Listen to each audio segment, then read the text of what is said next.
myself. Okay, dream so big that they think I'm crazy. Let out the beast, no, they can't tame me. Don't play with me, better mind your business. I cannot stop now, I ain't finished. I'ma keep on going till I got that. Okay, the way that I'ma do it, they can't top that. No way. Critics trying to hate, but I don't talk back, I know that.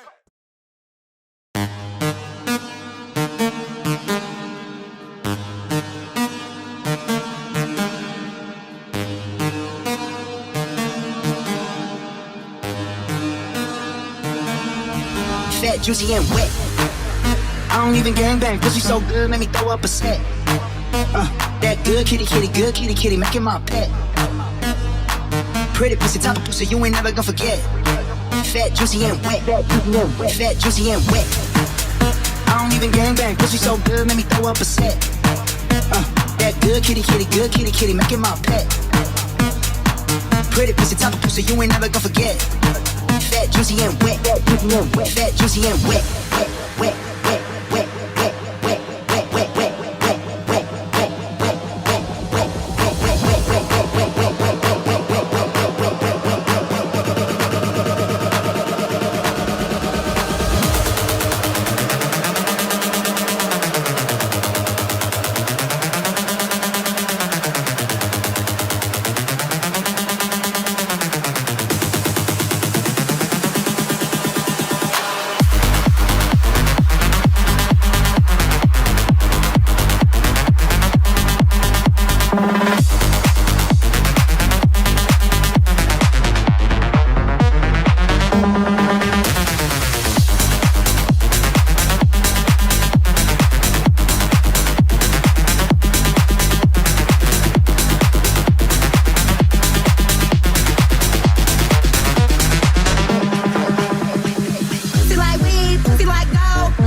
Kitty, making my pet.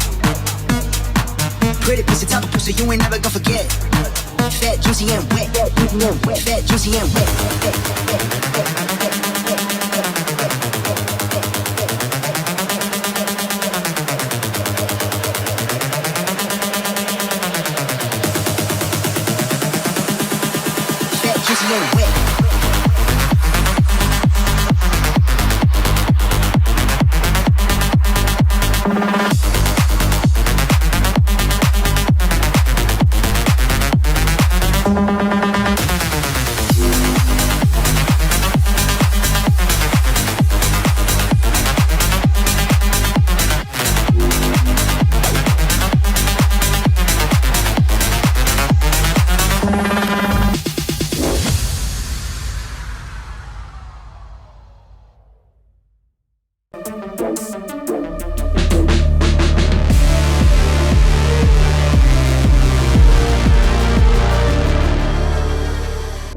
What's good, guys? That was my squat from this past week. Worked up to a triple with 282.5 kilos, 622 pounds. Moved pretty well. Before we talk about it, don't forget to hit the like button, subscribe to the channel, leave any questions you have for me in the comment section below.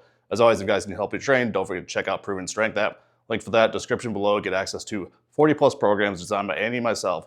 3, 4, 5-day programs ranging from beginner, intermediate, advanced, powerlifting, powerbuilding, bodybuilding style training, as well as single lift program. You can also follow along with my program, which is the GOAT off season, which we'll talk about what is going on with the GOAT Clash later in the video. But for now, you can follow along with that training. Like I said, follow the link in the description. You also get added to our private Discord where we ask questions, get form checks, and talk about training. If you guys are using it, don't forget to tag myself and Proven Strength on Instagram so I can share your videos. If you guys want the best gear in the game, also check out Next Level Strength. That is my and Andy's company. Link for that description below. You can use code Bilbo to save 10%. All right, so we worked up to a top triple. Like I said, 282.5 kilos, 622 pounds.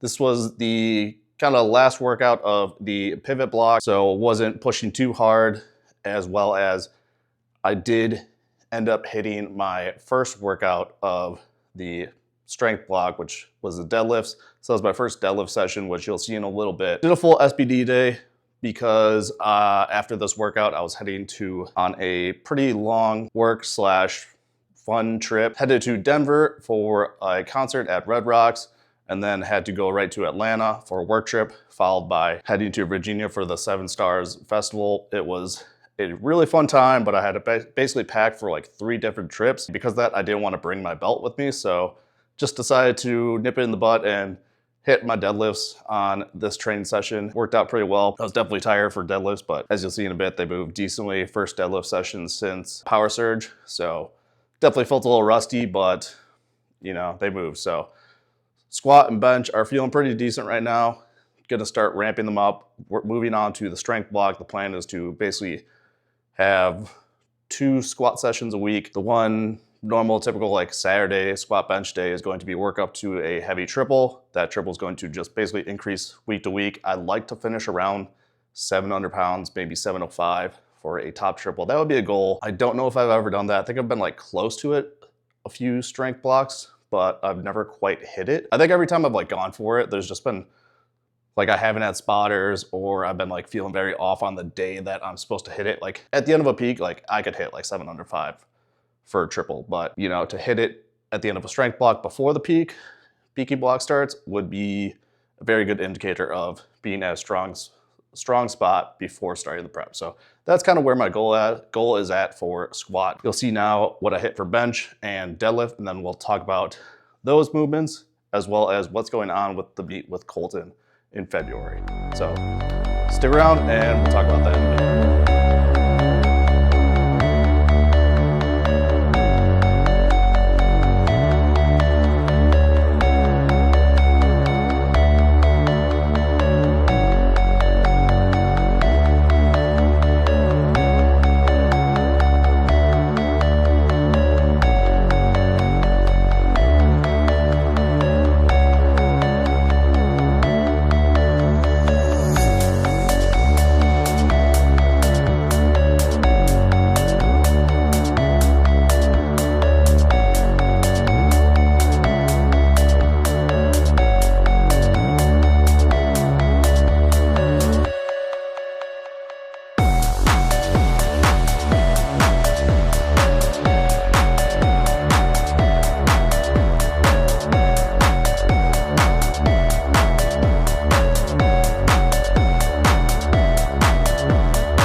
right, guys, so that was the bench and deadlift. So as you saw, it worked up to a triple on bench, 205 kilos, 451 pounds, drop down sets.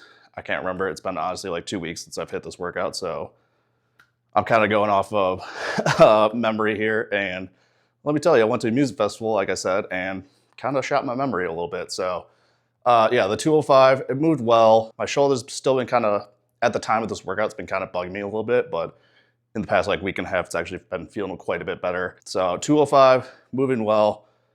The plan for bench, same thing as squat. It's going to be 4 sessions, like I've been doing, with the Saturday heavy triple. I'll work up to the heavy triple, drop down sets. I'd like to hit that heavy triple finish at somewhere between like 215 kilos and like 220 would be very nice. I mean, obviously if I could get more than that, that'd be amazing, but I don't want to get greedy. This past week I hit 210, moved decent. So I'm thinking if I just add like 2.5 kilos week to week, if I can maintain strength, I should be right around where I need to be to finish off the strength block heading into the peaking block. So bench is in a decent spot. I'm hoping that with a little bit extra weight and not like trying to control my weight too much, that will really come back. I'm hoping, we'll see. I mean, I keep saying that every prep.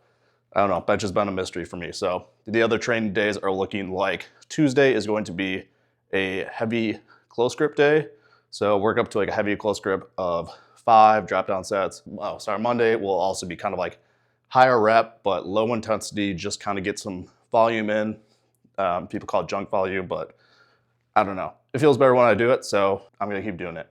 And then Thursday is going to be a overhead press day with some speed work on bench, just to kind of get that pop back on my bench. I feel like I just haven't had that. It's a good way to get kind of some extra reps in, extra practice with the form without adding fatigue. So kind of trying to like pull back a little bit, the intensity on like the days during the week, but still keep the volume. So that's kind of what my plan is for bench. Deadlift, as you saw, it worked up to a triple. So obviously working up to triples for the strength block. So it worked up to a triple, 332.5 kilos, 722 pounds. Trying to kind of sit down a little bit more. This was the first time with the Cerberus bar. Just need to get used to it. I'm not gonna try to limit my complaining about it this prep and just make the best of it. So yeah, moved decent. Definitely felt a little rusty. Also after like squats and bench, my body was a little sore. I'll take it for the first week. Ended up hitting 744, which was like 37.5 kilos this past week.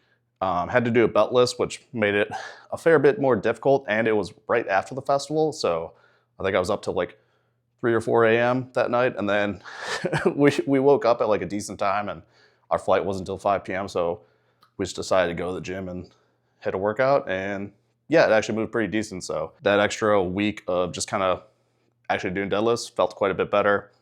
Deadlift, the goal for the triples at the end of the peak, or at the end of the strength block would be, I've hit like 826, 375 kilos for a triple at the end of like the last couple blocks. So if I can get close to that, or maybe even get like 832, that would be amazing. It is on a Cerberus bar, so it is going to probably be a little bit lower than what I could hit on like a Kabuki or a Texas. I would take like 826 or even just like anything over 800 for a triple and have it not be like a max out lift. So that's kind of the plan for what the strength block is going to look like. I think the next video, maybe I'll kind of dive into a little bit more of what each accessories are looking like on each day and why I'm using each of those. But yeah, that kind of wraps up the training aspect of it. Now I can move on to probably the juicy part of this video, which is talking about the goat clash that I was supposed to do with Colton in February for ABS. Obviously, it's come out that he has pulled out of the competition, which, I mean, I'm obviously very disappointed about. I was really looking forward to this competition. Kind of backstory is we started talking about this meet with Jay, the promoter for abs. We kind of came up with the idea at the after party after Clash of Titans last year. It was me, Andy, and Jay. We kind of went in the back room and just thought how cool this idea would be. Like, you know, I've been the untested guy. I've, you know, have like the dots records and stuff like that for sleeves. Colton's come along. He's been an amazing lifter. He's, you know, destroying every record. He's got the biggest dots in wraps. This is the debate right now, like who's better. So we came up with this idea. Like I was like, I'm totally down for it. Head-to-head battle, sleeves on the abs platform, dots. And if we can get Colton to agree to that, let's fucking do it. Yeah, we created a group chat. He said he was in. We both showed the video of us signing the contract. Apparently he did not actually sign it, which I think looks even kind of worse, because it's like, if you knew you weren't going to do it at that point, why wouldn't you just tell us? Had everything set. We had the contracts. We had agreed upon what the pricing of, like, for us to come out there. They're going to pay for all travel, pay for bonus, like just for us to show up, and then we get bonuses for winning, as well as a cut of the ticket sales and a cut of the live stream. So if it did well, like, we were set to make a fair bit of money. Yeah, obviously he got offered from the Siberia meet a pretty significantly more lucrative agreement or amount. So he ended up deciding to take that. Dick moved to wait until after they announced the competition, booked the venue and everything. That's my biggest gripe with it is, you know, if he knew he was going to take this other offer, it feels like he knew before things were announced. And yeah, just kind of, I mean, like, I'm not out any money, so I'm not like super pissed about it. I'm more pissed about, like, I'm just more disappointed because one of my favorite moments in my powerlifting career was going head to head with Gibbs, and just the hype around it, like winning that battle really, like, I feel like elevated my name in the sport. Yeah, it was like another opportunity, because in the last few years, I feel like I just haven't had anyone to like go head to head with. And, you know, I finally had that opportunity. Obviously there's going to be future opportunities to go head to head with him, but you know, everything was set for it to happen. So yeah, just kind of overall disappointed with it, but I, you know, signed the contract. I'm going to show up on that day. I'm still planning on competing. We decided to kind of pivot and move. Like, they still had this amazing venue, so they're making it the Clash 4, I believe. And yeah, the plan is to come in as a 220 and hopefully try and, you know, bump the 220 record up that I set. So 2,300 is the current record. Hopefully go something around like, I don't know, 2,350 or something like that. In the future, shoot for matching or beating Ed Cohen's 220 record, which is 24:05, I believe. That's kind of like a lifetime goal for me. So if I can hit that, that will kind of make me feel like, all right, I'm like at that level of Ed Cohen and can be in the conversation. That's kind of how I've kind of looked at things in my powerlifting career. You know, I'm obviously, like, once I break that, I'm not going to be done. I feel like I have a few more years left in me. As long as I'm still enjoying it, I'm going to keep lifting. So we'll see. Like, the only thing like getting thrown around that I was kind of pissed about was I didn't see him say this at all, but I heard Colton called me like a dots chaser or something like that. And I just kind of think that's bullshit, because for like the longest time, I really didn't care about my dot score. Like, I've always chased, you know, milestones like 2K at 181, 1,000 kilos at 198, and then 2,300 at 198. The dots was just like a kind of a cool, like, oh, I hit this also. It wasn't until he started getting close to me on dots that, yeah, I started like wanting to push my dots, because that's something that I can compare myself to, and I'm very competitive, and I like to, you know, find something that I can push myself. If he said that, I think it's bullshit. If he didn't, I'm sorry. People told me this is what was said. But yeah, that's the one thing that I was kind of like, dude, like, what the fuck? But yeah, so unfortunately the competition isn't happening, at least in February. Maybe in the future, we'll see. I'm still gonna be in Ireland on February 14th, so that is my plan for competitions. And yeah, we're just gonna make this a great prep and come in strong, hopefully hit some records. That's about all I have to say about it. So we're gonna wrap the video up there. Don't forget to hit the like button, subscribe to the channel, check out Proven Strength and Next Level Strength, and we'll catch you in the next video. We get that fresh glaze on the D-roll.